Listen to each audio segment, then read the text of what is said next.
Aujourd'hui, les guides conférenciers protestent et marchent sur Versailles. Partis de Paris ce mercredi 11 février, ils s'opposent au projet du gouvernement qui veut déréglementer leur activité et supprimer leur carte professionnelle. Une précarisation certaine de leur métier, alors même qu'ils sont loin d'être des privilégiés. Les pouvoirs publics ne l'entendent pas ainsi et considèrent leur diplôme comme trop spécialisé. Un frein à l'emploi et au tourisme, ce que les guides conférenciers contestent fermement. Marchent sur Versailles aujourd'hui pour défendre leur carte. En fait, dans le cadre de la simplification des entreprises, donc qui est gérée par M. Mandon, notre carte va être purement et simplement supprimée, soi-disant pour donner accès à l'emploi, mais en réalité, le résultat de cette suppression, c'est quand même une carte qui est obtenue avec des diplômes. Alors il n'y a pas de numerus clausus, les diplômes sont variés, il n'y a pas que des masters comme prétend d'ailleurs M. Macron, avec une licence pro, avec une formation également, je dirais, aux arts et métiers, vous pouvez avoir cette carte, également avec des équivalences en fait, un système d'équivalence. Donc c'est quelque chose qui est tout à fait ouvert à qui veut s'en donner la peine et qui est passionné, parce qu'en fait c'est une affaire de passion.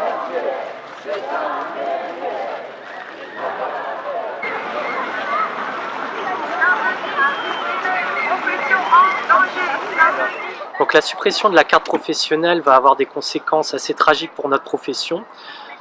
Tout d'abord, une dévalorisation de notre métier. N'importe qui pourra exercer un métier qui exige de grandes compétences en langue, mais également des compétences en matière de culture générale, tout simplement. La seconde grande conséquence, c'est que les prix pratiqués vont forcément être tirés par le bas. Et enfin, c'est une conséquence dramatique pour la qualité des prestations dues aux touristes.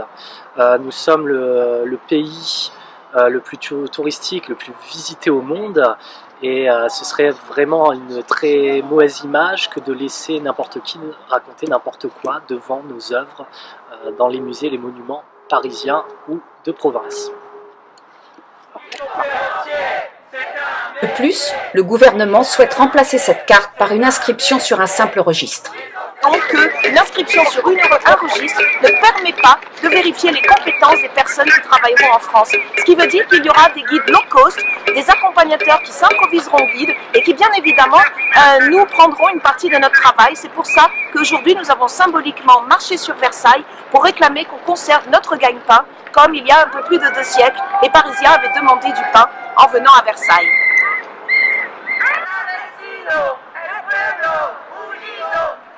Après de nombreuses actions, tant à Paris qu'en province, il semble cette fois que la protestation fasse enfin bouger les lignes. Madame la ministre Flore Pellerin.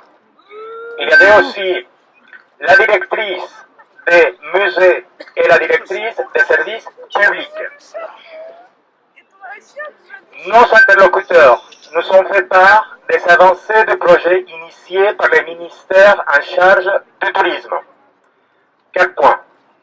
Première, les guides conférenciers ne seraient plus concernés par les ordonnances de la loi sur la simplification de la vie des entreprises.